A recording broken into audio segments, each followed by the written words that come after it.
First time ಯಲ್ಲಮ್ಮನಗುಡ್ಡ ನಮ್ಮ ರಾಜ್ಯ ಸರ್ಕಾರದ ಈ ವಿಶೇಷ ಪ್ರಯತ್ನಗಳಿಂದಾಗಿ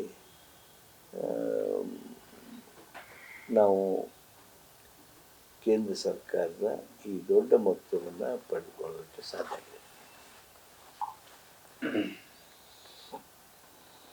ಈಗ ಹಾಸನದಲ್ಲಿ ಸಿದ್ದರಾಮಯ್ಯನವರ ಅಭಿಮಾನಿಗಳೊಂದಿಗೆ ಎಲ್ಲೋ ಒಂದು ಕಡೆ ಅಪಸ್ವರ ಆಗ್ತದೆ, ಒಂದು ಲೆಟರ್ ಬರೀತಾರೆ ಸರ್, ವೈಯಕ್ತಿಕವಾದಂಥ ವಿಚಾರ, ಅದು ಯಾವುದೋ ಪಕ್ಷದ ಚಿಹ್ನೆ ರೆಡಿ ಮಾಡಬಾರ್ದು, ಇಲ್ಲಿ ಒಂದು ವ್ಯಕ್ತಿ ವೈಭವೀಕರಣ ಮಾಡ್ತಕ್ಕಂಥ ಸಮಾವೇಶ ಆಗ್ತದೆ. ಪತ್ರ ಯಾರು ಬರೆದಾರೆ? ಅನಾಮಧೇಯ ಪತ್ರ. ಅನಾಮಧೇಯ ಪತ್ರ ಆ ರೀತಿ ಯಾರೋ ಸೃಷ್ಟಿ ಮಾಡ್ತಾ ಇದ್ದಾರೆ.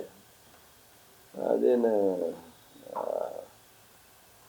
ಅನಾಮಧೇಯ ಪತ್ರದಲ್ಲಿರ್ತಕ್ಕಂಥ ಒಕ್ಕಣಿಕೆಗೂ ನಾವು ಒಪ್ಪೋದಿಲ್ಲ.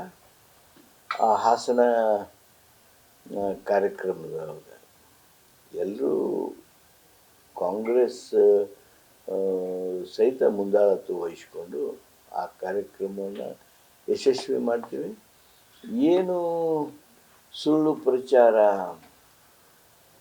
ವಕ್ಫ್ ಹೆಸರಿನಲ್ಲಿ ಒಂದು ಪ್ರಚಾರ, ಸಂವಿಧಾನವನ್ನು ತಿರುಚುವಂಥ ಪ್ರಚಾರ, ಸಂವಿಧಾನವನ್ನು ನೀವು ಗಮನಿಸಬೇಡ್ರಿ, ಲಕ್ಷ್ಯ ಮಾಡಬೇಡ್ರಿ ಅನ್ನೋ ಪ್ರಚಾರ, ಇವೇನೋ ಒಂದು ರೀತಿ ದೇಶದಲ್ಲಿ ಗೊಂದಲವನ್ನು ಸೃಷ್ಟಿ ಮಾಡಬೇಕು ಅನ್ನುವಂಥ ಅಭಿಪ್ರಾಯದವ್ರು ಏನಿದ್ದಾರೆ ಅವ್ರಿಗೆ ಸೂಕ್ತವಾದ ಉತ್ತರ ಕೊಡೋದಕ್ಕೆ ನಾವು ಹಾಸನದಲ್ಲಿ ನಡೀತಕ್ಕಂಥ ಕಾರ್ಯಕ್ರಮ ಇದು. ಸರ್, ಈಗ ಕಾಂಗ್ರೆಸ್ನಲ್ಲಿ ಮೂಲ ಕಾಂಗ್ರೆಸ್ಸಿಗರು ಮತ್ತು ಈಗ ಬಂದು ಕಾಂಗ್ರೆಸ್ಸಿಗರು ಅಂತ ಆ ಚರ್ಚೆ ನಡೀತಿದೆ. ಮೂಲ ಕಾಂಗ್ರೆಸ್ಸರಿಗೆ ಈ ಒಂದು ಮೂಲ ನಮಗಿಂತ ಮೂಲ ಯಾರು ಅದನ್ನು ಅದೇ ಹೇಳ್ತೇವೆ, ನನಗಿಂತ ಮೂಲ ಯಾರು ಅದನ್ನು ಇಲ್ಲ. ಮತ್ತು ಚರ್ಚೆ ಎಲ್ಲಿ ನಡೆದು ನಾವೇನು ಚರ್ಚೆ ಮಾಡಿದ್ವಿ? ಶಾಣಪುರ ಚರ್ಚೆ ಮಾಡಿದ್ವಿ. ಹಾಗಿದ್ರೆ ಮತ್ತೆ ಲೆಟರ್ ಬರೆಯುವಂತ ಹಂತಕ್ಕೆ ಹೋಗ್ತಾರಂತಂದ್ರೆ ಸರ್, ನೀವೇನು ಚರ್ಚೆ ಮಾಡಿದ್ರಿ? ನಾವೆಲ್ಲ ಮೂಲ ಕಾಂಗ್ರೆಸ್ಸಿಗರು. ನಾವು ಈ ಚರ್ಚೆ ಮಾಡಿಲ್ಲ ಅಂದ್ರೆ ಯಾರವರು ಹೇಳೋದು? ಏಕವ್ಯಕ್ತಿ ಪ್ರತಿಷ್ಠಿತ ಇಲ್ಲ ಪಕ್ಷದಲ್ಲಿ. ಏಕ ವ್ಯಕ್ತಿ ಪ್ರತಿಷ್ಠಿತ ಇಲ್ಲ, ಆದರೆ ನಮ್ಮ ನಾಯಕರನ್ನು ತೇಜೋವಧೆ ಮಾಡುವಂಥ ಪ್ರಯತ್ನ ಮಾಡಿದರೆ ಪಕ್ಷದ ಎಲ್ಲ ಕಾರ್ಯಕರ್ತರು ಒಟ್ಟಾಗಿ ಅದನ್ನು ಎದುರಿಸ್ತೇವೆ.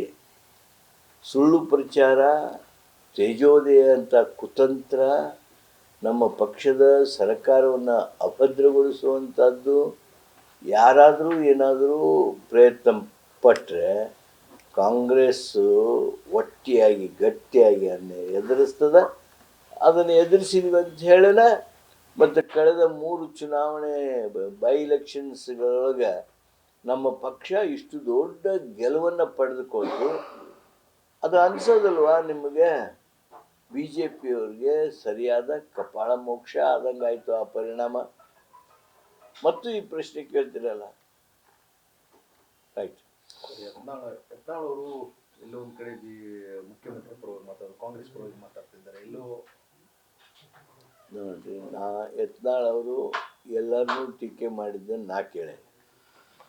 ಅವರು ಅವ್ರ ಪಕ್ಷದವ್ರನ್ನೂ ಟೀಕೆ ಮಾಡಿದ್ದಾರೆ, ನಮ್ಮ ಪಕ್ಷದವ್ರನ್ನೂ ಟೀಕೆ ಮಾಡಿದ್ದಾರೆ, ನಮ್ಮ ಕಾರ್ಯಕ್ರಮಗಳನ್ನು ಟೀಕೆ ಮಾಡಿದ್ದಾರೆ.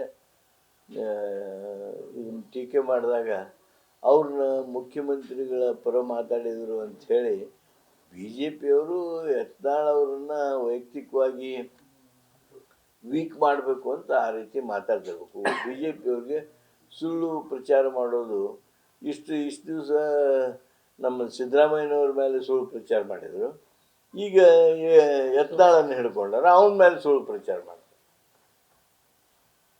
ಯತ್ನಾಳ್ ಅವರು ನಾವು ಸಾಕಷ್ಟು ವಿಚಾರಗಳಲ್ಲಿ ಭಿನ್ನಾಭಿಪ್ರಾಯಗಳನ್ನು ಹೊಂದಿದ್ದೇವೆ. ಅವರು ಕಾಂಗ್ರೆಸ್ ಟೀಕಾ ಮಾಡುವಾಗ, ನಮ್ಮ ಲೀಡರ್ಸ್ ಟೀಕಾ ಮಾಡುವಾಗ ಅವರು ಹಿಂದೆ ಮುಂದೆ ನೋಡೋದಿಲ್ಲ, ಅವ್ರ ವಿಚಾರಗಳನ್ನು ನಾವು ಟೀಕಾ ಮಾಡ್ತೀವಿ. ಆದರೆ ಅವರು ನಮ್ಮ ಮುಖ್ಯಮಂತ್ರಿಗಳ ಪರ ಇದ್ದಾರೆ, ನಮ್ಮ ಕಾಂಗ್ರೆಸ್ಸಿನ ಇಂತಿಂಥ ನಾಯಕರ ಪರ ಇದ್ದಾರೆ ಅನ್ನುವಂಥ ಈ ಮಾತುಗಳೇನಿವೆ, ಇವು ಯಾರೂ ಏನೂ ನಂಬೋದಕ್ಕೂ ಸಾಧ್ಯ ಇಲ್ಲ, ಹಾಗೂ ಸಣ್ಣತನದ ಮಾತುಗಳು. ಸರ್ ಈಗ ಯಡಿಯೂರಪ್ಪರ ವಿರುದ್ಧ ವಿಚಾರಣೆಗೆ ಅನುಮತಿ ಕೊಟ್ಟಿರುವಂಥ ನೋಡಿ, ಒಂದು ದೊಡ್ಡ ತಪ್ಪು ನಿರ್ಣಯ ಆದಂಥ ಸಂದರ್ಭದೊಳಗೆ ವೈಯಕ್ತಿಕವಾಗಿ ಅಬ್ರಹಾಮ್ ಅನ್ನೋರು ಕಂಪ್ಲೇಂಟ್ ಮಾಡಿದರು. ಆ ಕಂಪ್ಲೇಂಟ್ನ ಹಿನ್ನೆಲೆಯೊಳಗೆ ರಾಜ್ಯಪಾಲರು ಅನುಮತಿ ಕೊಡಬೇಕಾದದನ್ನು ನಿರಾಕರಣೆ ಮಾಡಿದರು. ಅನುಮತಿ ಕೊಡಬಾರ್ದು ಅನ್ನುವಂಥ ನಿರ್ಣಯ ಏನಿತ್ತು ಸನ್ಮಾನ್ಯ ರಾಜ್ಯಪಾಲರದು, ಅದು ಸರಿಯಾದ ನಿರ್ಣಯ ಅಲ್ಲ. ಅದನ್ನು ಪುನರ್ ಪರಿಶೀಲಿಸಿ ಅಂಥೇಳಿ ನಾವು ಸಚಿವ ಸಂಪುಟದವರು ನಿರ್ಣಯಿಸಿ ನಮ್ಮ ನಿರ್ಣಯವನ್ನು ಮಾನ್ಯ ರಾಜ್ಯಪಾಲರಿಗೆ ತಿಳಿಸಲಾಗ್ತದೆ. ರಿವೆಂಜ್ ಪೊಲಿಟಿಕ್ಸ್ ಮಾಡ್ತಾ ಇದ್ದಾರೆ. ಏನು ರಿವೆಂಜ್ ಪೊಲಿಟಿಕ್ಸ್ ಏನಂತ ಹೇಳ್ತಿದ್ರು ಅವಾಗ? ನಾವು ನಾವು ಕಂಪ್ಲೇಂಟ್ ಕೊಟ್ಟಿದ್ದಲ್ಲ, ಇದು ಹಿಂದೆ ಕಂಪ್ಲೇಂಟ್ ಕೊಟ್ಟಿದ್ದು ಅಬ್ರಾಮ್ ಅನ್ನೋರು ಕೊಟ್ಟಿದ್ದು. ಅವರು ನಮ್ಮ ಮುಖ್ಯಮಂತ್ರಿಗಳ ಮೇಲೂ ಕೊಟ್ಟಿದ್ದಾರೆ, ಅವ್ರ ಮುಖ್ಯಮಂತ್ರಿಗಳ ಮೇಲೂ ಕೊಟ್ಟಿದ್ದರು. ಆಮೇಲೆ ಅದನ್ನು ರಾಜ್ಯಪಾಲರು ಫೇರ್ ಆಗಿ ಅವಾಗ ಒಂದು ನಿರ್ಣಯ ತೊಗೊಂಡಿದ್ರೆ ಒಂದಾಗ್ತಿತ್ತು. ಆದರೆ ಅದು ಆಗಲಿಲ್ಲ, ಅದಕ್ಕೆ ಪುನರ್ ಪರಿಶೀಲನೆ ಮಾಡಿರಿ ಅಂತ ಹೇಳಿದ್ರು.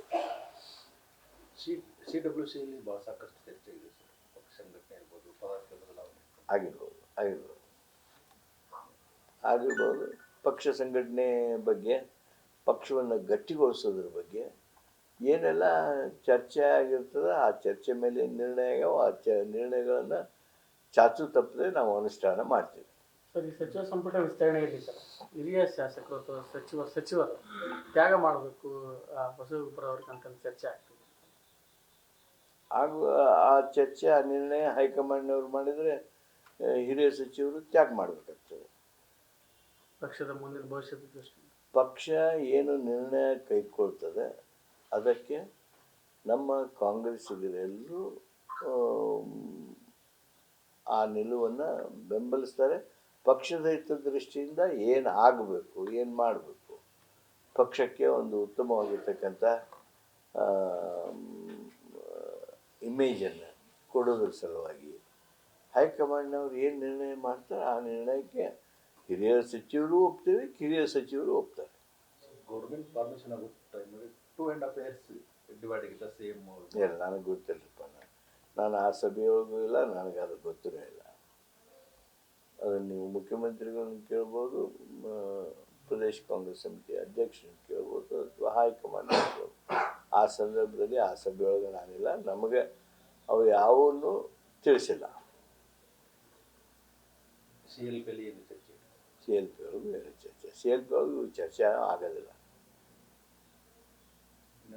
ಬದಲಾವಣೆ ಆಗುವ ಸಾಧ್ಯತೆಗಳು, CM ಬದಲಾವಣೆ ಒಂದು ಇತ್ತೀಚೆಗೆ ಮುನ್ನಲ್ಲೇ ಬಂದಿದೆ. ಸಾಕಷ್ಟು ಚರ್ಚೆ. ಈಗ ಚರ್ಚೆಯಲ್ಲಿ ನಿಮ್ಮ ಚರ್ಚೆನೇ ಚರ್ಚೆ. RB ತಿಮ್ಮಪ್ಪ ಅವ್ರು ಹೇಳ್ತಾರೆ 5 ವರ್ಷ ಇರ್ತಾರಲ್ಲ CM ಅವರು, ಹೈಕಮಾಂಡ್ ಅವರು ಬೇರೆ. Sir RB Patil, RB Patil, BR Patil sir, ಅವರು ಆಪ್ತರ ಸಲಹೆಗಾರ, ಪ್ರಬುದ್ಧ ರಾಜಕಾರಣಿಗಳವರು, ಮುಖ್ಯಮಂತ್ರಿಗಳ ಸಲಹೆಗಾರರು. ತಾವು ಅವರನ್ನು ಕೇಳ್ತಾರೆ. ನನಗೆ ಅವ್ರು ಹೇಳಿದ್ರ ಬಗ್ಗೆ ಏನೂ ಮಾಹಿತಿನೇ ಇಲ್ಲ. ನನಗೆ ಅದರ ಆ ಮಾತನ್ನು ಒಪ್ಪೋದು ಇಲ್ಲ ನಾನು. ಆಮೇಲೆ ಆ ರೀತಿ ಸಾರ್ವಜನಿಕ ಚರ್ಚೆ ನಾನು ಮಾಡೋದಕ್ಕೆ ಸಿದ್ಧ ಇಲ್ಲ. ಸರ್, ಈಗ ಇಲ್ಲಿ ಉತ್ತರ ಕರ್ನಾಟಕದ ಅಭಿಲಾಷೆ ಏನಂದ್ರೆ ಸರ್, ತಾವು ಮೂಲ ಕಾಂಗ್ರೆಸ್ಸಿಗರು. ಈಗ ನಿಮಗೆ ಯಾಕೆ ಮುಖ್ಯಮಂತ್ರಿ ಸ್ಥಾನದ ಆಕಾಂಕ್ಷೆ ಇಲ್ಲ? ಯಾಕಂದ್ರೆ ಸರ್, ಈಗ ಸಿದ್ದರಾಮಯ್ಯ ಅವರು ಕೊಟ್ಟರು, ನನ್ನ ಬಗ್ಗೆ ಹೊಂದಿರತಕ್ಕಂಥ ಪ್ರೀತಿಗಾಗಿ ಬಹಳಷ್ಟು ಕೃತಜ್ಞತೆಗಳು, ಅಭಿನಂದನೆಗಳು.